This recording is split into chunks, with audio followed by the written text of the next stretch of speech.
In 1967, humanity encountered an alien species on Mars for the very first time, and that was also when the First War began. These aliens, whose goal was to wipe out humankind, were called the Betha. In response, humans began developing weapons to fight back. The first major battle took place on the Moon, where humanity deployed combat robots and heavy artillery against the Betha. Despite their efforts, they still couldn't stop the invasion. By 1973, human technology had advanced significantly, and the fight against the Betha continued. The aliens showed no mercy, relentlessly attacking humanity and attempting to take over Earth. Then, in 1997, in the imperial capital of Japan, Kyoto, a new chapter of the struggle against the Betha began. That day, 3 students named Aki, Izumi, and Shimeko were standing on a bridge, watching the river flow beneath them. They noticed one of their friends, Yuri, walking toward them while reading a school textbook. The 3 of them waved and called out to her. Yui smiled and walked over to greet them. A moment later, 2 combat robots flew above them, creating a strong gust of wind that nearly lifted their skirts. Yui told her friends that those were tactical surface fighters, combat robots they would one day use after graduation.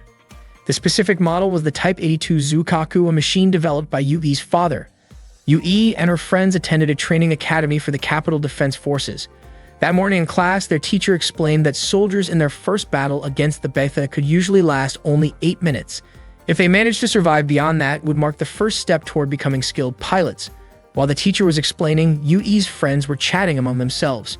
Izumi looked especially tired since she had stayed up late talking on the phone with her boyfriend. Her boyfriend had recently been transferred to Kyushu. Shimeko pointed out that everyone in Kyushu had been evacuated a year ago, but Izumi said he mentioned something about a new base being built there. Yui tried to remind them to stay focused, but before she could say anything, their teacher suddenly called them out. Yui quickly stood up straight. The teacher then asked Yui to explain what the Betha were. With confidence, she answered that the Betha were alien beings intent on destroying humanity. Suddenly, another girl, Kazusa, stood up and added that the Betha were extraterrestrial creatures not from Earth, whose purpose was to annihilate humankind. Yui and Kazusa locked eyes for a brief moment before the teacher told them both to sit down and continue the lesson. During lunch breaks, several students were seen working on assembling training robots. Meanwhile, Yui and her friends were chatting outside the classroom. They started talking about Kazusa, discussing how her family had a long history of serving as tactical surface fighter pilots rather than as royal officials. Some of Yui's friends joked that Kazusa might be Yui's rival. Yui denied it, saying she didn't see Kazusa that way. As they sat down to eat lunch together, Izumi began reading a letter from her boyfriend, but Aki couldn't resist teasing her a little. Everyone laughed, lightening the mood. One day in autumn, Shimeko and Yui were riding a bus together. Shimeko asked if Yui's father was still overseas. Yui replied that he often traveled back and forth, but even when he returned to Japan, he was always busy in Tokyo. Not long after, they saw a car pass by, an expensive one that happened to be carrying Kazusa. Seeing that, Shimeko sighed and said that families of high status should be setting better examples for ordinary citizens. Yui laughed, saying Shimeko sounded just like their teacher. When Yui finally arrived home, her face lit up with excitement. She saw several cars parked along the street near her house. Her uncle, Lieutenant Colonel Eiji, had come to visit. Yui immediately greeted him with a salute. Eiji was surprised to see how much she had grown and how capable she had become. He asked her to keep his visit a secret since his new posting hadn't been made official yet. He told her to just call him Uncle as usual. Eiji was curious how Yui had known he was there, and she explained that she noticed the security vehicles parked nearby. Eiji chuckled in disbelief, mentioning that he had specifically declined an escort. Yui laughed softly at his reaction. They sat down for tea, and Eiji shared a message from Yui's father. He wanted Yui to keep working hard in her training. Her father couldn't leave Ichigaya for the time being. Yui said she had already guessed as much and asked if it was due to an emergency situation, but Eiji didn't know the details. Yui was scheduled to begin her live training soon. Eiji explained that at the National Defense Training School, the students would practice using the Gekishin units, and once they graduated, they would be allowed to pilot the Zukaku. Both Gekishin and Zukaku were impressive tactical robots, but they still hadn't succeeded in defeating the Betha. It seemed they would need far more tactical surface fighters to handle situations like that. After hearing this, Yui asked for a chance to try one out herself. However, Eiji reminded her that while the country's defense was important, the idea of sending young girls to the front lines hadn't been considered yet, so she shouldn't rush things. Yui then asked how long Eiji planned to stay in Kyoto. Eiji told her he would return to Tokyo as soon as his work in Kyoto was finished. Eiji mentioned that he regretted missing out on Yui's mother's home-cooked meat dishes, and Yui innocently offered to cook for him next time.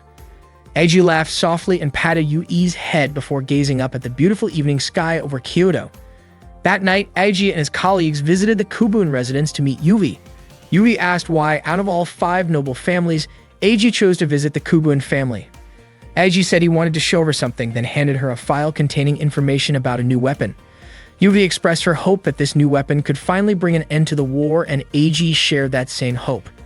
The next day, Yui and her friends were in the changing room putting on their pilot suits.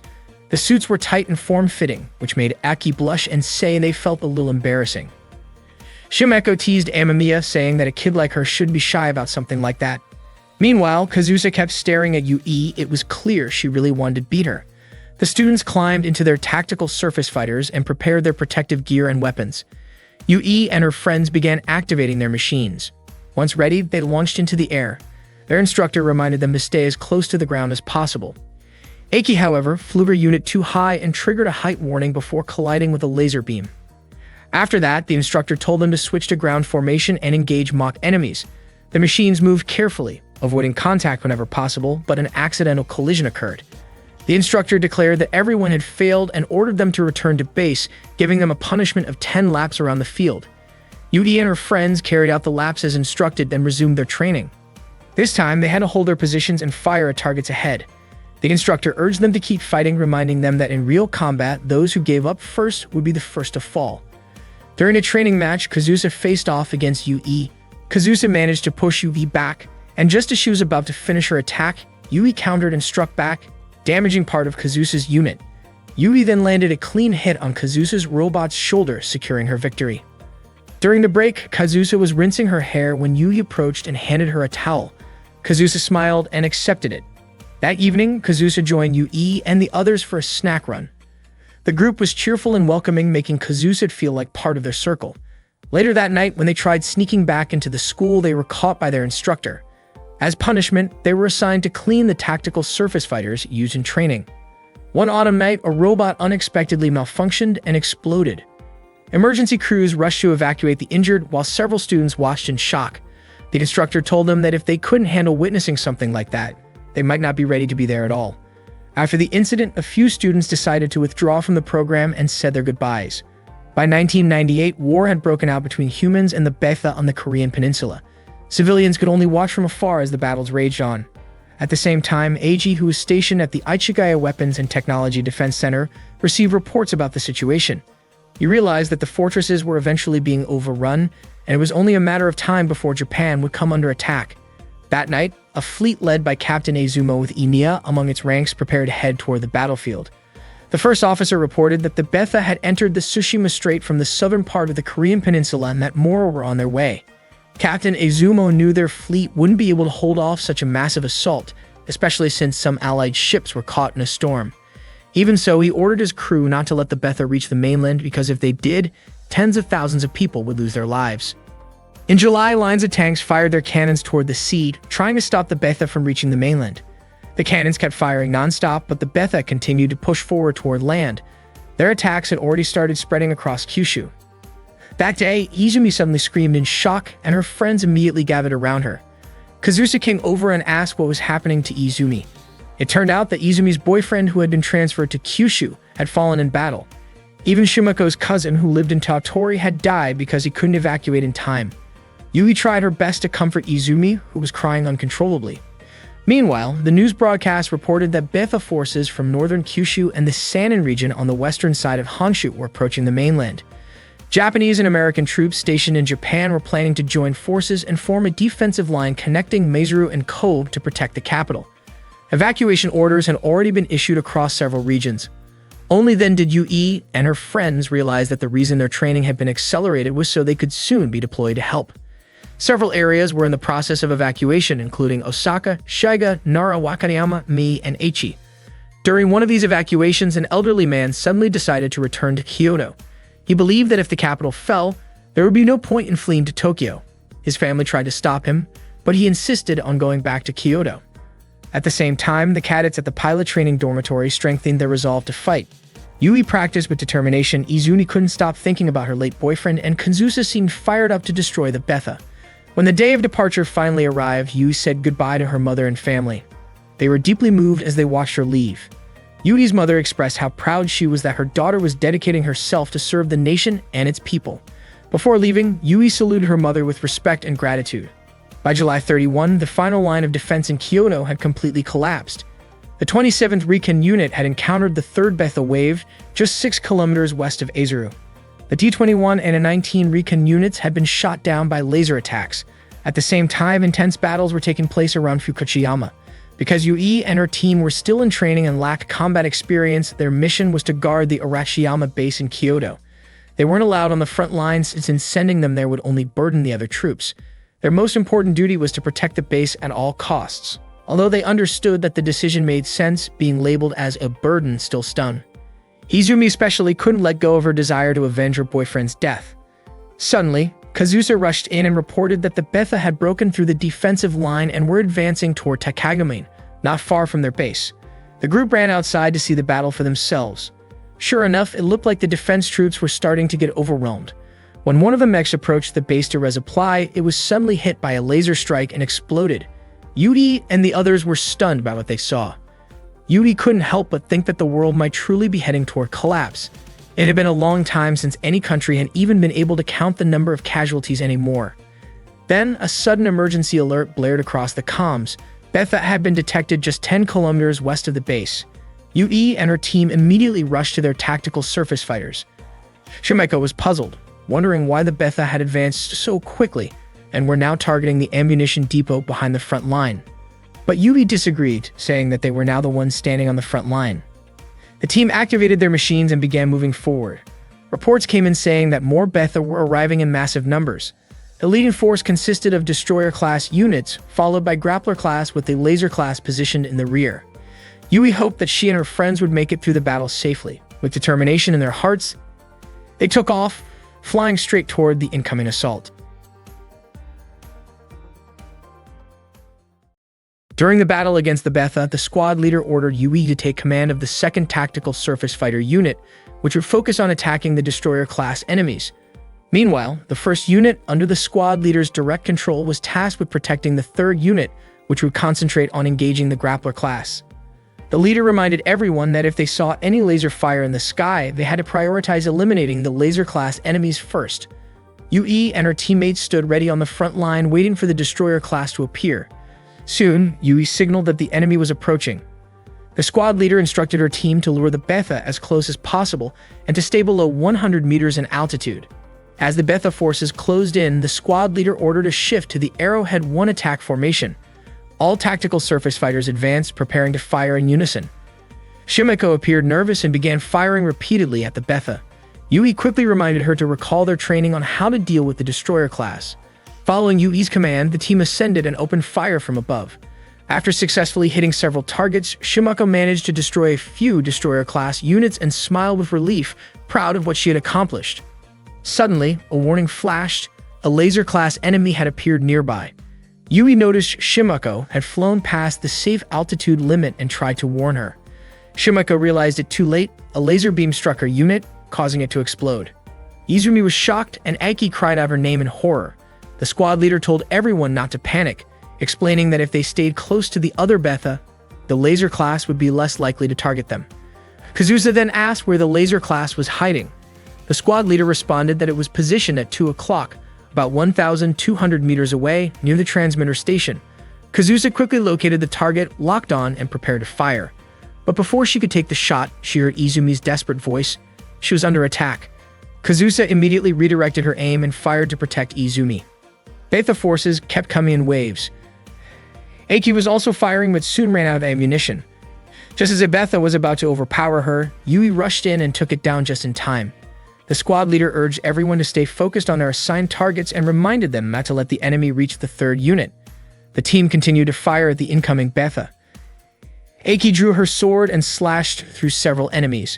She felt a surge of relief, telling Yui that she had surpassed her 8-minute survival mark. But before Yui could respond, another Betha lunged at Aiki, destroying her unit in a fiery explosion. Yui was devastated by Aiki's death. Despite their losses, Yui and her teammates managed to destroy the laser-class enemies. The Betha force was temporarily pushed back, but soon another wave began approaching their position. The squad leader was confused. There was only supposed to be one enemy group. He tried to contact command for confirmation, but there was no response. Realizing something was wrong, he suspected that the main force might have been wiped out. Repeated attempts to reach headquarters went unanswered, and soon it became clear the Arashiyama weapons base had fallen to the Betha. Meanwhile, the Yawata defense line was still holding its ground, but the soldiers were heavily outnumbered. Even their captain's unit was destroyed in battle. Despite their efforts, the Betha eventually broke through the Yawata line. At that moment, Eiji was still at the Ichigaya command post. He hadn't realized the defeat was this severe.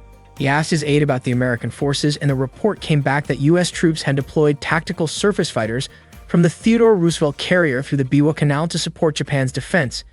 Eiji was surprised by their sense of duty, though he doubted it would change the tide of battle. He thought the defenders might soon have to make some very difficult decisions. Above all, Eiji silently hoped that UB would survive the fight. Meanwhile, at Lake Biwa, the 2nd Naval Combat Boat Fleet, Owari, was preparing for battle. The admiral ordered his troops to ready their main weapons. At that moment, Yui and her team were still firing at the incoming Betha forces. One of the creatures leaped toward Yui, but she reacted quickly, pushing it back, stomping it down, and finishing it with a shot. Their situation grew worse as the number of Betha increased rapidly surrounding their position. Their ammunition began running low, and some had already run out. The squad leader realized their position was no longer strategic and ordered all units to retreat to Line 8. Yui's teammates started taking off, but she noticed that Izumi was still fighting, swinging her sword fiercely at the Betha. Yui called out, urging her to fall back, but Izumi refused. She wanted revenge for what she had lost. It wasn't until Yui mentioned Imiena's name and referred to her as a fellow pilot that Izumi finally followed orders and retreated with the others. The squad leader shouted for Yui's team to move faster as the Betha continued to chase them. Suddenly, a laser attack warning appeared. The squad leader told everyone to stay calm and keep their altitude low to avoid being hit. But then, in an instant, he was struck by a laser and went down. Izumi was shocked, wondering how that was possible since he had been flying so low. Kazusa suspected that the enemy had expanded their laser firing angle. The Betha kept closing in. The nearest safe zone was across the hill, about 120 seconds away. One by one, their teammates were shot down by laser fire. Izumi yelled for Yui to do something, while Kazusa begged her to take command so they wouldn't all die there. Yui immediately took over, ordering everyone to push their engines to the limit and fly as close to the ground as possible. They released anti-laser smoke, but the beams cut right through it, striking another member of the squad. Izumi shouted that it was useless, but Yui insisted that they couldn't give up. They kept flying low, but now only 3 of them were left. The timer showed 60 seconds. Then, out of nowhere, massive explosions erupted. It was naval artillery fire, targeting the advancing Betha forces. The admiral declared that a soldier's duty was to complete the mission, and that he alone would bear the responsibility for what came next. The bombardment wiped out the Betha that had begun invading the city and nearby residential areas. In the city, monks prayed for the safety of everyone still fighting. The civilians could only watch helplessly as their ancient capital, over 1,200 years old, was destroyed. Mecha units continued firing relentlessly to hold back the Betha. Yui tried contacting the command post, but their ammunition was completely spent. Izumi suddenly remembered something from school, how Betha were said to consume human bodies. The thought terrified her, convinced that they might soon share that fate. Yui told her to hang on, reminding her that the 3 of them had already survived past the 8-minute death limit. Izumi whispered her wish to someday avenge her boyfriend and her fallen friends.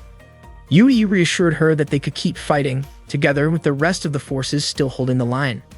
Then Kazusa noticed something on the motion sensors. They scanned the area but saw nothing.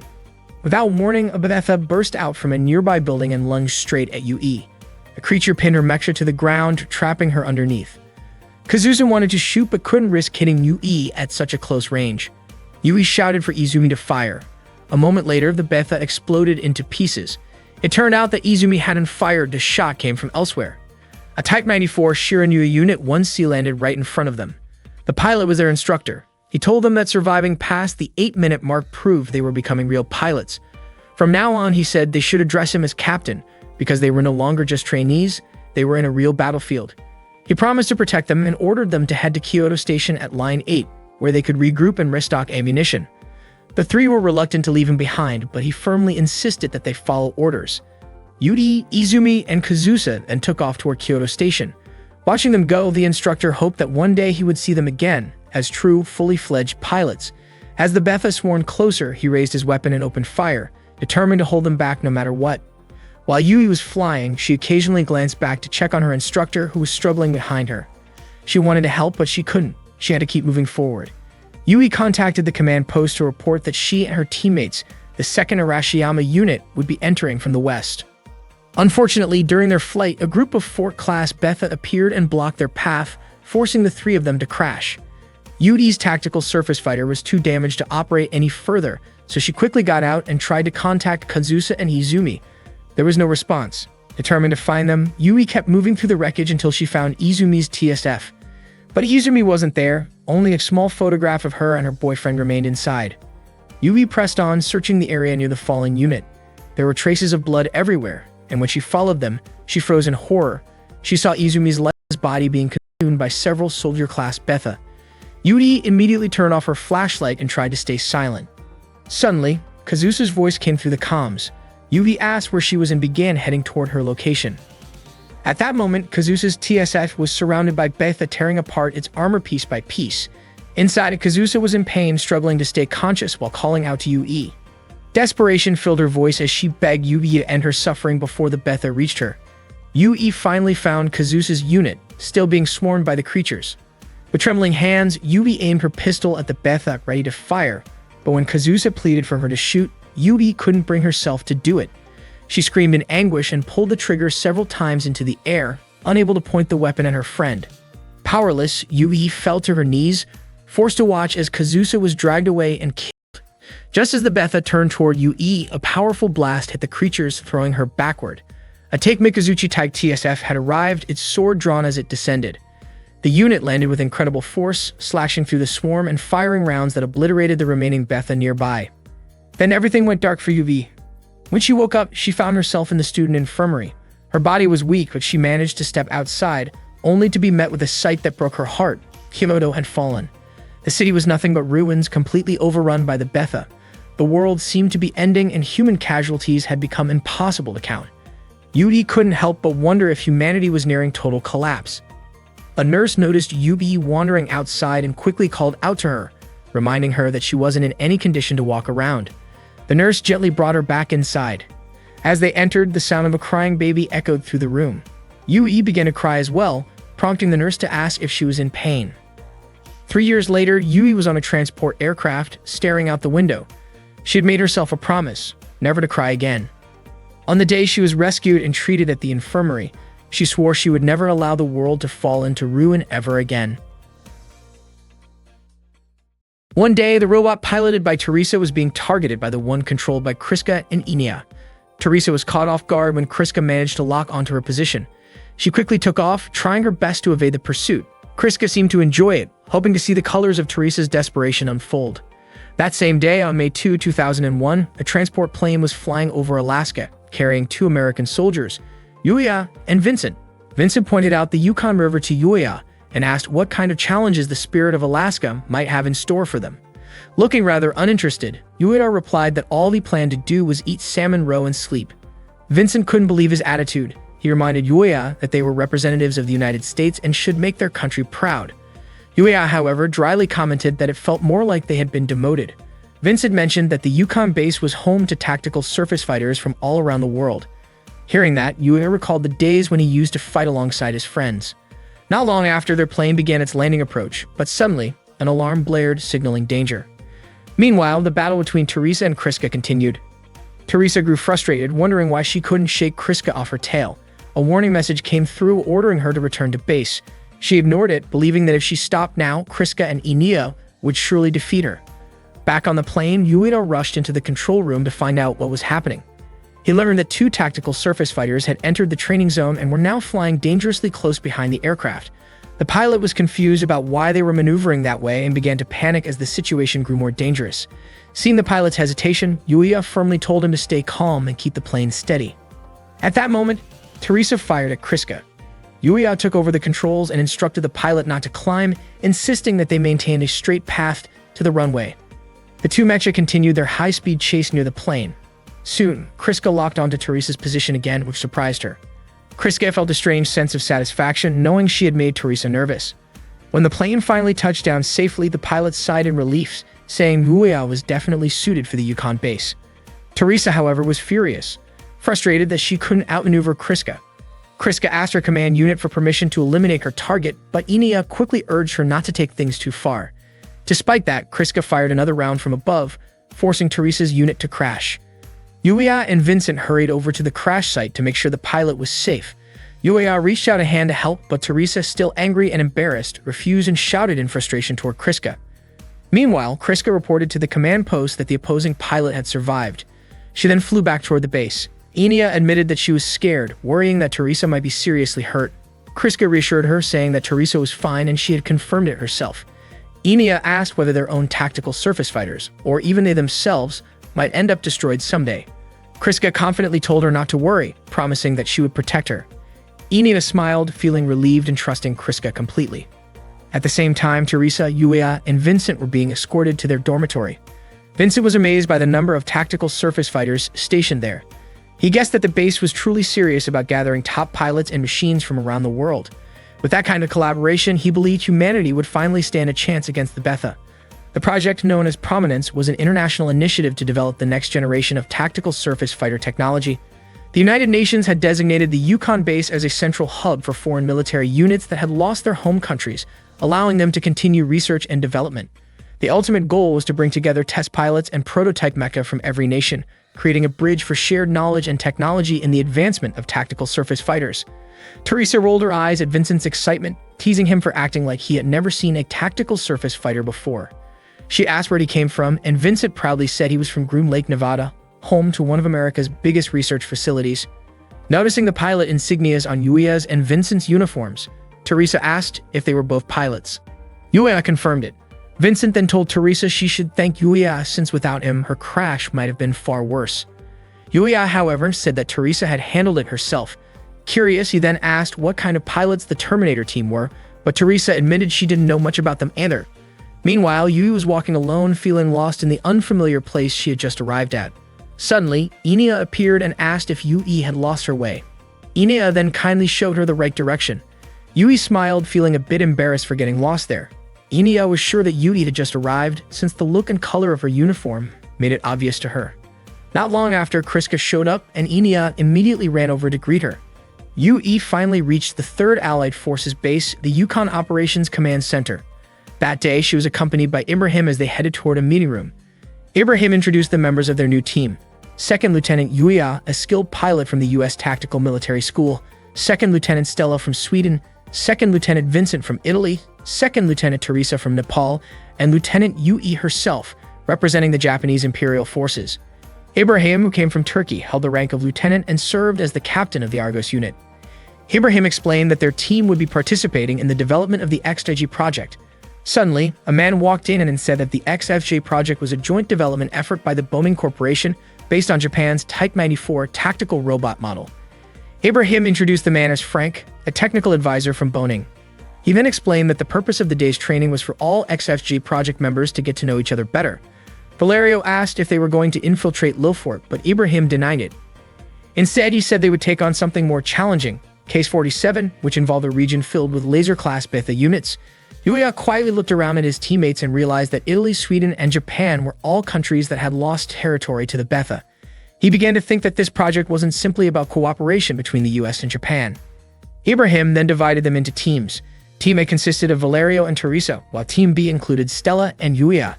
Yuya was assigned to take the captain's tactical robot for the mission. Teresa immediately questioned why Yuya was using the captain's unit. Ibrahim explained that Yuya was the lead pilot for the XFG project. Teresa didn't seem to take it well and questioned why Yuya was chosen as the main pilot.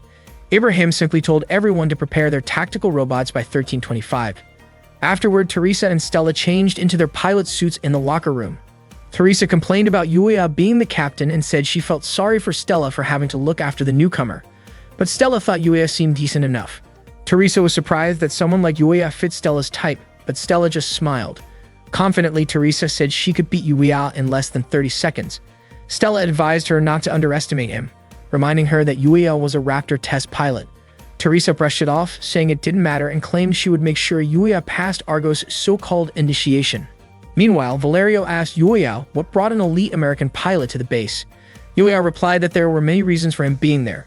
Suddenly, Teresa approached them, clearly upset. She protested that she couldn't accept Yuya piloting the captain's unit, even though it was a direct order. Hearing her complaints, Yuya calmly offered to let her take the captain's unit instead. Teresa, irritated, asked if Yuya thought he was better than her. Yuya replied that he had never actually operated a captain's unit before, so he would rather use his standard tactical robot. Teresa said she would switch with him if that was what he wanted. Yuya agreed and began walking away. Still annoyed, Teresa followed him and told him he should be thankful that she was willing to switch. Yuya gently patted her head before leaving. Teresa fumed and shouted that he shouldn't come crying to her later if he regretted it.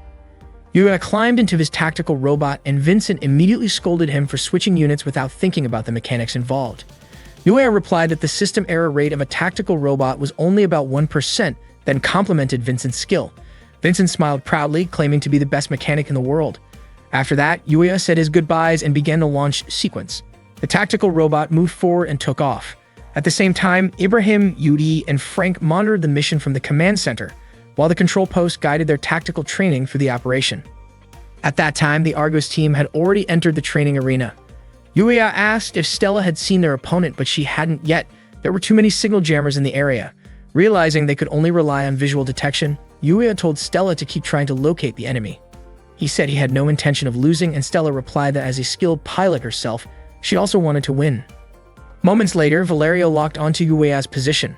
Noticing the danger, Yuya quickly evaded while Valerio kept firing and teasing him, calling him Top Gun, because American weapons were known to be some of the best in the world. Yuya kept dodging the attacks, surprised by how agile Valerio was even in such a narrow space.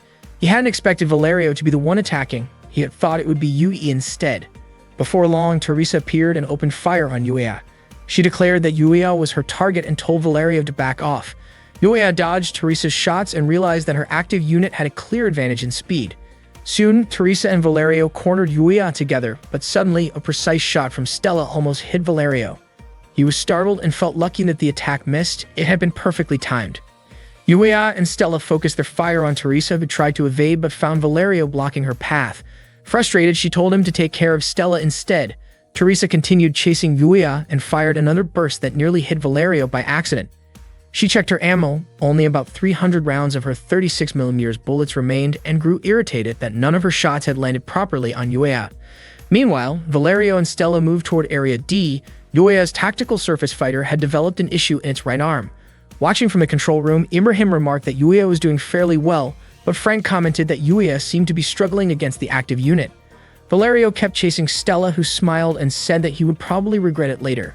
At the same time, Teresa was still on Yuya's tail. Yuya turned and began shooting at her from above, landing a few hits. Teresa drew her sword, deciding to settle things in close combat, and kept pressing forward while Yuya continued firing back. When his bullets finally ran out, he threw his weapon toward her as a distraction and flew upward to create distance. Frank admitted that Yuya was impressive, but Ibrahim noted that Teresa was a close combat expert. Yuya then drew his own sword and charged at her. Teresa turned to intercept, but Yuya intentionally rammed into her to break the engagement. Meanwhile, Stella was still being pursued by Valerio. She led him into a tight corridor where he thought she had given up, only to realize too late that she had planted explosives there. The explosion disabled his unit, and Valerio was officially out of the match. Back on Yuya's side, things were looking bad. He couldn't overpower Teresa in close combat. Just as Teresa was about to strike, a long-range shot from Stella hit the head and cockpit area of Teresa's unit with perfect accuracy. The mission was over. The winners were Yuya and Stella. Teresa was visibly frustrated. After the exercise, the four of them gathered and talked. Valerio praised Stella for her bold move. Yuya said they all shared the same goal. Valerio then told Teresa that no matter how strong she was, she couldn't win alone. Teresa snapped back, blaming him for not backing her up, but Valerio reminded her that she was the one who told him to chase Stella instead. Stella then scolded Yuya, telling him not to get cocky. If it had been a one-on-one match, Teresa might have beaten him. Valerio chimed in, reminding everyone that it was a team match. Stella proudly claimed that she and Yuya made the stronger team, while Valerio calmed Teresa down and said they could still learn something from Top Gun Yuya. Hearing that, Yuya jokingly called Valerio Macaroni, and Valerio asked him to use the nickname VVV instead. Teresa laughed at their banter. Yuya turned to her and called her Shorty, which annoyed her immediately. Vincent showed up and was amused that Yuya had already started giving out nicknames again, saying that Yuya definitely had a talent for that. Stella then asked for a nickname of her own. Valerio was about to make a teasing comment, but Yuya quickly stopped him and instead called Stella Venus. She looked flattered, and everyone burst into laughter. From a distance, Ibrahim quietly watched their cheerful camaraderie. Valerio then officially welcomed Yuya as the newest member of the Argos team. One day, Yuya was training alone with his tactical surface fighter. He flew over the forest, but it seemed like he was having some trouble. To him, the machine felt way too sensitive, and he even started to suspect it might be malfunctioning, since it was so hard to control. Eventually, he lost balance and fell. After that, Yuya returned to the base. Vincent immediately walked up to him and handed him a drink, curious as to why Yuya was back so soon when his training wasn't even finished. Yuya explained that the tactical surface fighter was difficult to handle, then muttered something about a Japanese doll that annoyed him. Vincent asked if he meant Yugi by that. Yuya said that back at his house there used to be an old traditional Japanese doll. It looked like a person but had a pale, lifeless face that used to scare him as a kid. Vincent couldn't help but laugh after hearing that. He then explained that Japanese and American tactical surface fighters were built with completely different designs and combat styles, so it was natural for Yuya to have a hard time adjusting. That made Vincent realize why Yugi had insisted Yuya train with a Japanese-made unit before the Type 94 Shirinu was ready for use. Earlier, Yugi had asked Yuya to train using the Type 97 Fubuki. Yuya was clearly annoyed when she told him that, wondering if she hadn't even looked at his records. Yui noticed how upset he was, but Yuya told her she had no reason to be irritated over something like that. Yuri asked if his attitude had anything to do with his feelings about the mission, but Yuya denied it. When she asked if he had a personal issue with her, he denied that too. Yuri then told Yuya to fix his attitude because his behavior had been quite disrespectful. Yuya coldly asked if that was an official order from the XFJ project or if Yui was just using her position for her own satisfaction. Yui didn't care how he saw her. What mattered to her was that he corrected his behavior. Meanwhile, Stella, Teresa, and Valeria were watching their conversation from a distance. Teresa couldn't believe how tense the atmosphere had become. Valerio understood how Yuya felt, but also noticed how much Yuya seemed to enjoy teasing Yui. Stella was confused. After all, both of them were Japanese. Vincent then explained that actually both he and Yuya were American. Yui was surprised considering Yuya had dual nationality, American and British, but since he also had Japanese heritage, she felt his attitude reflected poorly on Japan. Yuya got irritated when she said that. Yui simply told him to make sure he was comfortable with the Fubuki before the next training session. Yuya insisted that he considered himself American. Vincent later admitted he thought Yuya was about to hit Yui during their argument, but Yuya made it clear that he would never raise his hand against a woman. Vincent joked, asking if that was part of a Japanese code of honor, like Bushido. Then he reminded Yuya that it wasn't just about controlling the tactical surface fighter. Each machine reflected the mindset of the people who built it. If Yuya wanted to master a Japanese unit, he had to start by understanding how Japanese people think. Vincent encouraged him to take another flight since they would be training with other units the next day. The following day, Argos flight began their training session. The command post reminded them to maintain altitude and increase their speed. Teresa asked Yuya how his training with the Japanese unit was going. Yuya said he had no problems and was confident he could handle any kind of tactical surface fighter. Teresa challenged him to prove it. Stella smiled and said the goddess of victory would surely be on his side. Hilaria reported that the Scarlet Twins had arrived. Teresa immediately grew tense, wanting to prove who was in charge. Stella gently reminded her to calm down since it was only a joint exercise to practice intercepting Betha, not an actual fight. Stella added that Teresa should stop being so uptight, but Teresa jokingly said she wasn't tense at all, she was just ready to show them what she could do. Yuya was deeply curious about the pilots known as the Scarlet Twins. He couldn't find any detailed information about them in the pilot records. The command post soon instructed Argos flight to prepare at the starting point, activating the wide data link network. The JIES system came online shortly after, and not long after that, the virtual Betha units appeared. The Argos team began their simulated descent to engage the enemy. Yuya was surprised by the sheer number of Betha. Teresa wondered why he was shocked, explaining that such numbers were pretty common in Asia. Valerio even added that it was the same in Europe. The mission started. Stella asked what formation they should take, and Yuya instructed them to approach using the Arrowhead 1 formation. As he went on the offensive, Yuya dodged several attacks and returned fire. He noticed that his tactical surface fighter was still overly sensitive, just like the day before, and started to suspect that something might be wrong with the machine. The rest of Argos flight continued firing at the approaching Betha. Suddenly, Yuya was surrounded. Valerio wondered how that could happen and suspected a technical malfunction. Yuya struggled to control his unit, frustration building with every movement. Meanwhile, at the command post, the Scarlet Twins were informed that they had eliminated 122 Bethas so far, which the operator considered slow progress. The twins were instructed to increase their kill ratio by 7%. Kriska acknowledged the order. Inia then noticed that a nearby tactical surface fighter seemed to be in trouble. Kriska scanned it and discovered that the pilot was Yuya. She calmly told Emiya not to worry about other teams and to focus on the enemies in front of them. At that moment, Yuya was almost struck by a Betha, but Teresa provided cover fire from above, saving him. She was confused as to why Yuya seemed to be struggling so much. Valerio and Stella closed in to assist as the number of Betha continued to rise and surround Yuya. Together, they cleared the immediate area, though Yuya remained silent, still having trouble controlling his machine. After the training session ended, Yuya was visibly frustrated, feeling that he had only slowed his teammates down. Vincent tried to calm him, saying that what he needed was simply more practice, but Yuya told Giselle that it wasn't that simple. Just then, Yui arrived and suggested that the issue might be because Yuya couldn't handle the Fubuki unit properly. She said that if he truly understood his tactical surface fighter, that problem wouldn't happen, just like how she could make fine adjustments instead of forcing it forward all the time. Yui bluntly stated that the Fubuki model was poorly optimized. Vincent nearly stepped in to stop her, but Yui continued, saying she wanted Yuya to hear her out. Yuya explained that the unit's main engine was too weak, only performing well at certain speeds, and that its extreme maneuverability made it hard to balance.